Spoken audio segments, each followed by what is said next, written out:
Well, happy holidays, everyone. I'm actually recording this on Christmas because I was trying to go ahead and do a new Blu-ray news video with a new video setup, new lighting setup, and things weren't quite working out well. I felt like this was too much hassle to worry about on Christmas, so I figured I'll just digress from that and deal with it another time.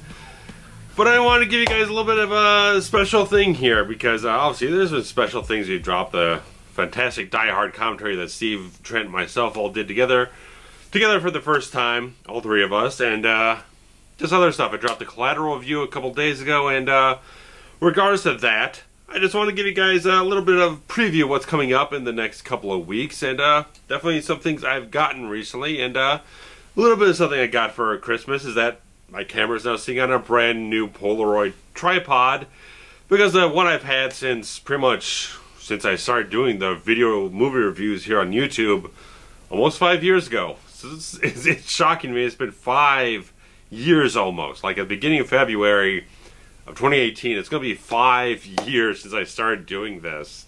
And it just doesn't seem like it has been that long. I think back, and it doesn't seem like it just that much time has gone by and whatnot. Maybe like 3 years, 3.5, something like that. But 2013 is when I started all this, and it's been that long. But that old tripod I got when I got this HD camcorder and everything, and it's been held together by packing tape because the little latches on things have been breaking because I would constantly knock the thing over. Stupid ass me and everything. I've broken everything but the damn camera itself in this process. I've broken the little microphone mount on top of the camcorder a couple of times, and the thing has been knocked over when I've like had the thing sit up behind my chair in the old places we used to live and everything, and I would knock back into it and fall over and cause problems. So it's been hanging together by threads and whatnot, and my sister got me a wonderful new one that is just seems like an updated version of the old one, but it feels like it works so much smoother. This 72-inch tall Polaroid tripod, just like the tilt is much smoother, the pan thing is smoother, it has a better feel to it, a better grip to it and everything. It's like, it definitely feels like a definite upgrade. So it's like I'm very pleased with how it handles and everything I've done with it so far, so, which hasn't been much, it's been a few hours, but just the feel I've gotten off this thing is just, it's a much smoother type of construction and sturdier type of thing as well. So I really like it so far and everything. And the other thing I got, on a very, very short list, but the other thing I got was my sister got me the Black Christmas Blu-ray from Screen Factory.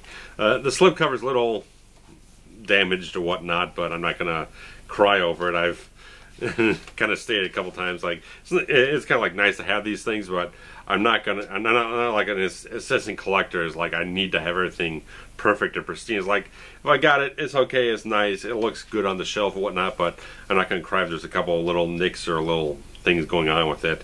But I've been wanting to get this for a long time. I did the review of it like 2 years ago, so it's like a little before they actually put this version out. But I love Black Christmas. It's a fantastically tense, scary, brilliant type of horror film that predates Halloween and everything like that, as a sort of proto-slasher film or whatnot. But it's brilliant. It's a brilliant piece of work from Bob Clark, who would later give you A Christmas Story, which is like the complete stark opposite of what this is, but it's a brilliant thing. If you've never seen Black Christmas, go back, watch my review from 2015, and check it out. And I've been like I said, been wanting to get this, but Screen Factory stuff never quite ticks below the dollar amount that you really want it to. Always stays a little too close to that $20 range. You always hope it'll kind of drop down a little bit further, but never really does. And if it does, it's up on Screen Factory's own website. Then you gotta pay like $5-6 for shipping, so it kind of negates everything that you want to go for and all that stuff. But getting this is fantastic. I've been really wanting to get this. I got a whole bunch of things on my wish list, but this has been very special to me. So finally getting, because I've had the DVD. I own like 2 or 3 DVD versions of this, and just like it's always been a film that's never looked great because it was always a low budget indie film of sorts and everything, and film stock would never look fantastic, so it's always a kind of a dark, grainy type of film, never really punchy or too damn clear. But the DVDs never really did it as much justice as you possibly could, because I've seen films on Blu-ray that I thought would never look good on HD, like Highlander or whatnot, which always felt like it was kind of a grim, murky, grainy type of film, but 4K remaster they did on that last year or whatnot, really just like, it looks better than I ever thought it could. So sometimes when they put forward the real good effort and do a nice high-res 2K scan or whatnot, or 4K scan, you can really get these things looking fantastically looking and everything, and I'll be definitely looking forward to checking this out. They actually have two different transfers on here. Their new transfer, one from the previous release. I don't know why they bothered. They're framed slightly differently, but not all that much. But regards to that, this is going to be good. This is going to be good to check out and spend some time with and enjoy that. And the other thing I got, which is technically, since this is the 25th, and this is actually released on the 26th, I got this on Saturday. It got delivered from Best Buy because I pre-ordered it. It's the Terminator 2 4K remaster. I don't have 4K Ultra HD, but the accompanying 1080p Blu-ray on this thing has the same master or whatnot, the same 4K remastering job, and with all the special features and the branching versions. But not gonna say too much right now because I am planning, because I have the THX certified Laserdisc up here. I have the Ultimate Edition DVD, the Extreme Edition DVD, Skynet Edition Blu-ray, and the 2015 Blu-ray re-release, which removed all the like DNR and up the bitrate and everything. I have all these tools available to me. I'm not getting rid of any of these versions. I'm going to be doing a video that's going to compare all these releases, video quality, the mastering jobs, the special features a little bit here too, but basically because leading up to this whole thing, there's a whole slew of things to get into, including I want to get my hands on the pan and scan Laserdisc, because the film was shot super 35mm, which means when you usually see the film, it's in like a CinemaScope format 2.35:1, but it's shot super 35, so you just kind of like mask off and reframe the image for the CinemaScope type of format to be broadcast and presented theatrically in a widescreen format, but it has so much more visual information that's not seen in the widescreen thing. So I want to add in the pan and scan thing into the entire legacy of how this film has been presented and looks and all this stuff, just be as comprehensive as possible, and just add in a little bit of information about the super 35mm process of the whole thing. So not gonna be hard to find that. I'm eyeing a purchase shortly, but being Christmas and all that, sorry for my dry throat, but spent a little bit more money than I usually comfortable in this pay period. I'm not getting paid again until Friday, and I'm already at where I kind of like where I don't want to go any lower. But we'll see. I'm not going to be like getting this done in a week or whatnot. This is a lot of work to get into. I've got to rip footage from 3 Blu-rays, 2 DVDs, and capture footage from my Laserdisc player through the digital video bridge. So it's going to be a lot of work, a lot of time. I'm not going to get through this thing lickety-split or whatnot. It's going to be all scripted. I'm going to look at everything, analyze it, script everything out, release by release, and kind of do a summation of everything at the end of it. But my friend Oliver Harper, when I was kind of debating whether or not to get this, I was kind of throwing out that idea and thought, he said that would probably be a good idea, because T2 Terminator stuff really gets a lot of traction or whatnot on YouTube. And it felt like a good idea. So it's like, I mean, I love T2 like living hell. I can watch it anytime I want to. It's one of those films like I never get tired of it. It's as good as it was on the 50th viewing as it was on the first, or however many times I've ever watched this film. I'm going to throw it on, watch it, and have an equally good time every time I see it. So to celebrate it again, I did, again, 2015 review of it along with the other films in the franchise, but kind of dip back into some T2 and talk a little bit about that, and just like kind of do something that could open the door for some other videos I might do in the future. There's definitely a lot of films I could do such things like this again, but it'll be interesting to see how much time and effort I have to put into it, and how much energy it requires to do this whole thing and assemble it. But it's going to be something I'll have to work on a little bit at a time. Maybe in about a month I'll have it out, who knows.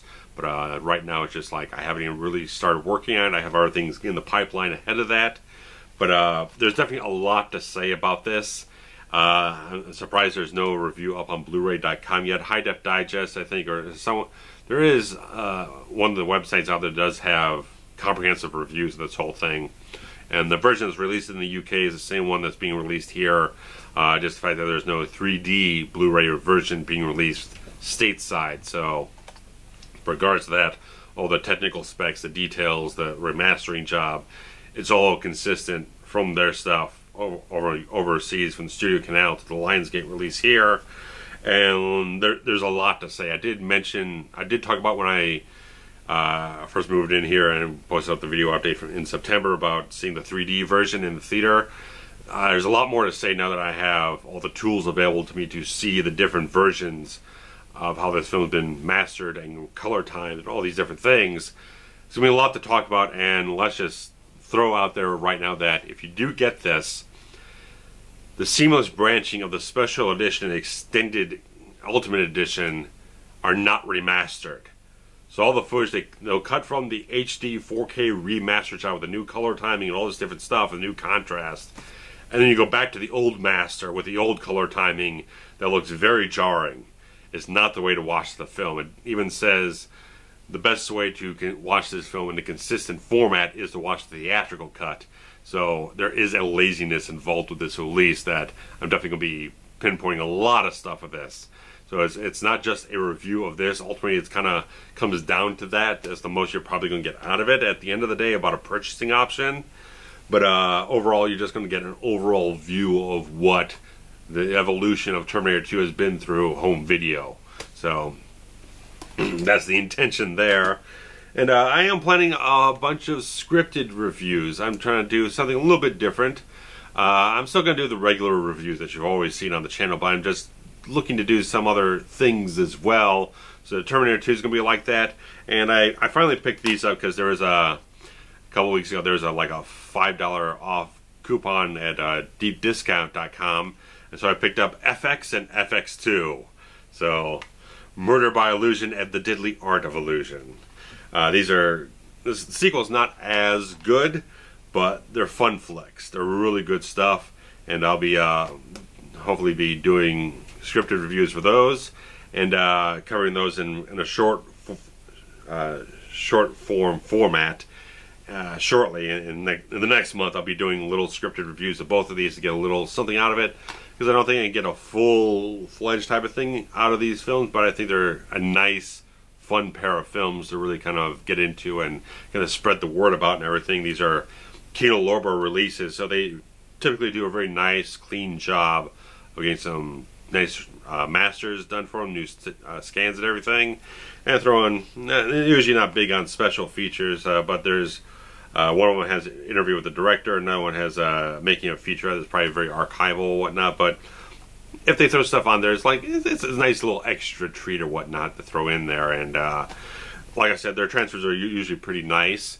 Maybe not the most exemplary type of stuff, not like reference material, but they're clean, they're nice, they're good type of things to present these lesser films that are like giant blockbusters that are well known, but they're good gems to kind of revisit and discover if you haven't seen them before.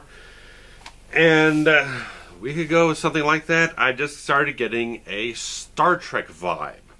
Whatever it was, I was doing something last Saturday, I don't know what the heck it was, but I just started getting this feeling for Star Trek again. I don't know where it was. I put up my Star Trek 6 poster again over here. You're going to see that a lot in the coming weeks or whatnot, but put that back up, and I just went off, paid a little bit more than I really wanted to do for this, because I've been waiting for a while for it to really just kind of hit like a real bargain price or whatnot. But I did get the Blu-ray set of the original 6 Star Trek films, Motion Picture, Wrath of Khan, Search for Spock, Voyage Home, Final Frontier, and Undiscovered Country. I had like the DVD counterparts for like 3 through 6 or whatnot, 3, 4, 5, and 6 for the last couple of years or whatnot, and just kept not wanting to pull the trigger on it. I've heard some issues about some of the transfers. There's some DNR going on there, and some of a little bit of a blue push, and some of the color timing here and there. Wrath of Khan on this set, I watched it. I really didn't care for how it looked. There's some set decorations of the film that are blue, and they just push it too much to make it look wrong to me. So the color timing affects it adversely. I do have the one they released with the director's cut out, which I also have issues with that transfer, but I like it better than this. I think the director's cut one, just the brightness is a little too dim, and some of the flesh tones and the colors are a little too drained for my taking. So usually when I watch that disc, I do fiddle with the settings on my TV. They kind of adjust that a little bit, but I've never been totally happy with how it looks. It definitely is an improvement over the version that's on here, but I really don't even need the disc off of here, because all the features that are on this disc are on that set. But I really just, you know, there are pay like maybe $8 or $9 for each disc separately, and that's just not good. This I got $27.99, so over after tax about $30, so about $5 a film. So I wasn't really going to get a better deal out of that than that. So I grabbed this up at Best Buy after a lot of throwing back and forth in my head, and just like, okay, let me delve into this. The point of this whole thing is that I am going to do some scripted reviews on these films. You know, back in 2013, my very first franchise retrospective video was on those first 6 films. So that was kind of like me doing a dry run or whatnot before I did the Friday the 13th one. Wanted to have something to just kind of get my format going, just kind of get the feeling for it all. It was okay, but I feel like I've been wanting to do more with this stuff ever since like last year or whatnot, when you had the 50th anniversary. I really wanted to do something. I could never get to where I wanted to go, do what I wanted to do. I couldn't really figure out what I wanted to do with it all. So now I feel like I've been kind of getting the scripted review thing going. I did what the first one I did was Star Trek Beyond, so that's kind of telling there or whatnot. But I've already been working on a scripted review for the motion picture. I got like 2 pages written of it so far. So that's just the thing. I've also had the just in reach here. I've got the 20th anniversary soundtrack for motion picture here and everything with Goldsmith stuff. There is an additional version that came out a couple of years ago that has like a whole extra disc of additional material, whatnot. I don't know if I'll end up going ahead and purchasing that, but I'll definitely have to get the score for Wrath of Khan to delve into that, and we'll see how things go from that point onwards. But all those Star Trek films really do have magnificent scores, and they're really interesting to delve into. This is the only one I've had. I've had a couple other little compilation ones, but I've never had anything more than just like this. And I have Goldsmith's score for Nemesis, where the film's shit, but the score is really fantastic. So that's where I'm going for that. But that's what I got coming up here. Hopefully, I haven't heard back from him yet. I'll ask him in a day or two. Steve and I hopefully are going to be recording a few more commentaries before he heads off to the islands after the new year and everything. So hopefully we're going to do Lethal Weapon 3 and Shocker. I did rewatch Lethal Weapon 3 the other day just for a refresher, because I really just didn't remember crap about the film. I really need to go into it with an idea where the film is going, and having a feeling of it, an opinion to express and everything. So I got that rewatched. I'll have to rewatch Shocker soon, and hopefully we'll be recording those commentaries by the end of the week and get going off of that. And eventually Trent and I will be doing Ghostbusters 1 and 2, and we'll see where things go on from that. Steve and I are definitely, absolutely going to be doing the Halloween franchise. We've definitely spoken of it between each other plenty. We're going to be doing it. So we'll start out with John Carpenter's original and move on from there, and we'll see where we want to end in the franchise. But by the time they get out this new fangled Halloween movie that pretty much removes everything else from continuity except for the first film, so we'll be writing commentaries on a bunch of stuff that's not in continuity anymore. But we'll get into all that. So we'll definitely get Halloween stuff and all that other shit going. So guys, thanks for watching so much. It's been a fantastic year, and I'm just looking to do a whole bunch more stuff. Like I said, more variety of things as time goes on. Like I said at the beginning of this thing, I was trying to do something a little bit different with the look of the Blu-ray news video, just a different lighting setup, different camera setup, and just wanted to try and differentiate it from the Forever Cinematic Reviews, because it used the same intro, the same music, similar graphics. I wanted to change it up somehow to give it a different identity, so it doesn't seem like I'm just kind of like lazily repeating a format of another video that is not the most inspired thing. I really want to do something different with it. just in terms of presentation in a certain way. So format, presentation, and see where things go from there. But that's a lot of work to try and get to that point, and that's why I haven't done the video yet. But hopefully this week I'll get it figured out, or just kind of ease myself into it and see where things go. But anyway, guys, thanks for watching. Hope you've had wonderful holidays, and hope you have a happy new year. And see ya in 2018. So thanks, guys. Take care. Bye-bye.